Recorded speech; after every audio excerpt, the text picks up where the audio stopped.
ایک بھائی کی کہانی پڑھ کر میری آنکھیں بھر آئیں، آنکھ سے آنسو نکل آئے۔ وہ بھائی کہتا ہے، جب میں انڈیا میں تھا ہمارے گھر کے حالات ایسے نہیں تھے، گھر میں ہمارے چھت نہیں تھی، ذریعہ معاش نہیں تھا، بس زندگی گزر رہی تھی۔ پھر میں نے رخ کیا کہ اب میں کمانے کے لیے باہر جاؤں۔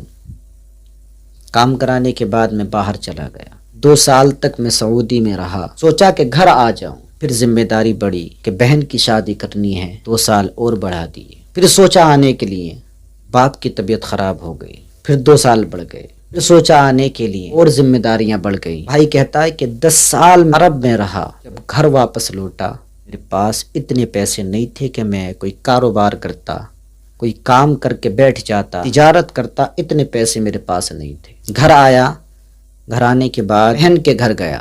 یہ جملے سنیے، وہ کہتا ہے کہ میں بہن کے گھر گیا، آتے وقت میں نے اس کے بیٹے کو 100 روپے دیے۔ وہی 100 روپے میری جیب میں تھے، وہ بھی میں نے بھانجے کو دے دیے، اور دے کر کے میں دوسری بہن کے گھر گیا۔ اب میرے پاس کرایہ بھی نہیں تھا۔ جب وہاں سے واپس آیا تو اس کے بیٹے کو میں کچھ دے کر نہیں آیا۔ یہ بات سننے کی ہے، بڑی دلچسپ بات ہے۔